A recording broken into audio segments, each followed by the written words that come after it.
Hey everyone, I'm John. And I'm Paul. And today we're reviewing drones. Today we're just going to be testing some different features comparing the Mavic And the Phantom 3. Yes, and let's get into it then.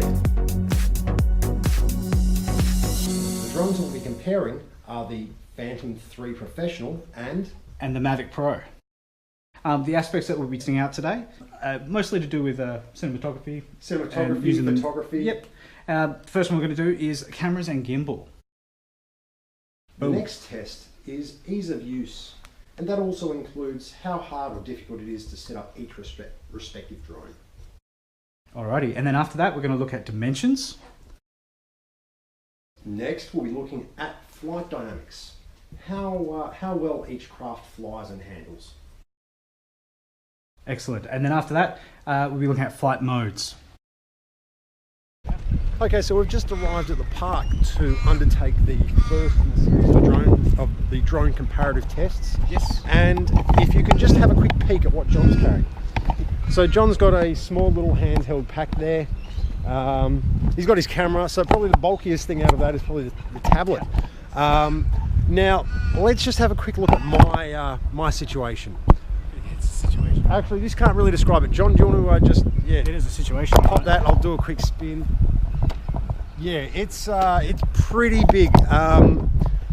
You can tell straight away that the portability of the Mavic is superior, far superior to the Phantom. You can see. Oh, let's just put the Mavic and the Phantom containers next to each other, and you can see straight away that the Phantom is considerably larger than the Mavic. Mm-hmm. However, is bigger always better? No, it's how you use it, alright? We know this. Alrighty. As you can see, I've used my own packing foam to protect it. This isn't an official case. I like it. Simply, there she is. And all you got to do is fold out the arms.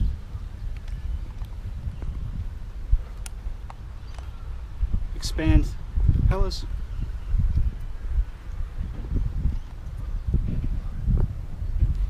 And she's good to go.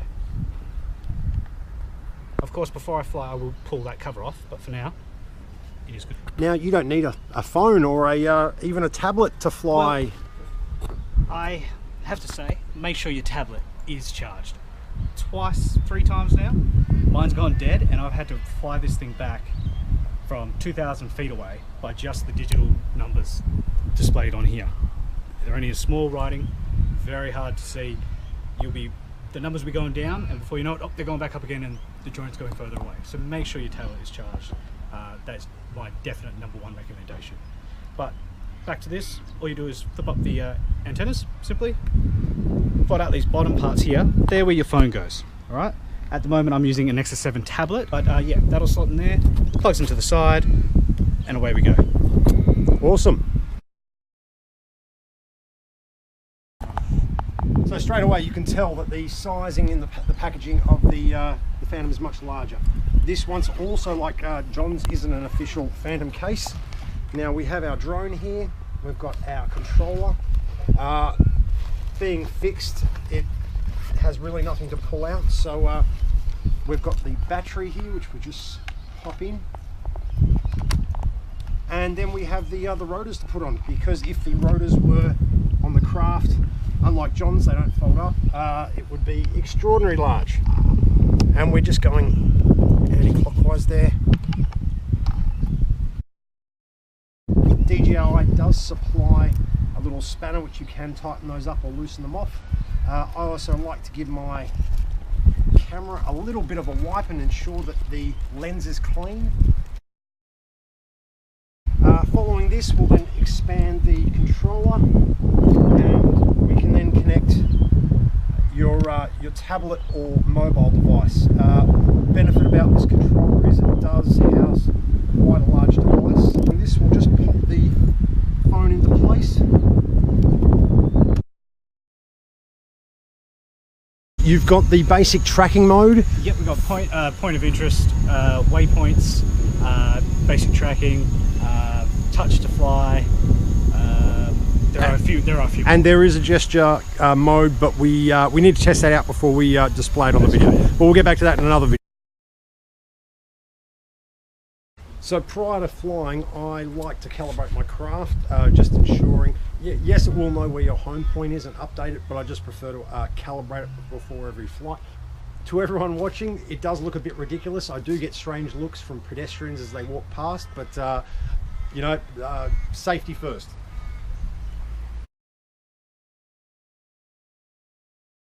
Now that you've all died of laughing, we'll bring you back to life and we'll get off the ground. The Phantom 3 is probably one of the easiest drones that I've flown. If you do watch the videos provided by DJI online, they do provide a decent amount of explanation when setting it up, calibrating it if you're a novice. If you are a professional FPV drone racer or you've used drones before, it probably may be a bit slow. You can modify the sensitivity as you can with all DJI craft, but it's more just for photography and really getting a drone with a 4K camera. It's, I think, one of the best you can get on the market. You do find it does get blown around a fair bit. The gimbal and the stabilizer below the gimbal really do seem to take out a good amount of shape from the camera footage, so it isn't too noticeable, but compared to the Phantom 4, it doesn't really compare. The Phantom 4 is amazing.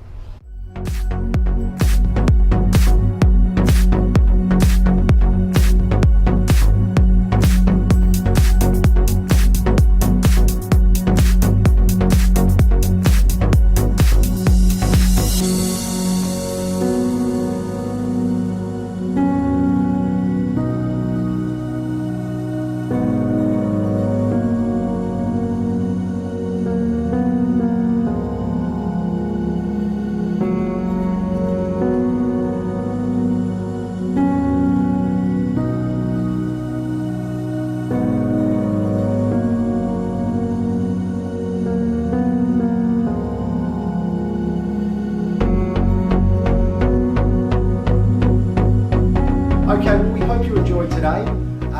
Don't forget to check out John's channel for some great videos on drones. He's also got a tutorial on different flight modes. Yep. Like and subscribe. Also like and subscribe to my channel if you enjoyed this channel. Follow us both on social media, Instagram, Facebook and all the rest. Thank you once again for watching. Thanks, guys. And we'll see you next time.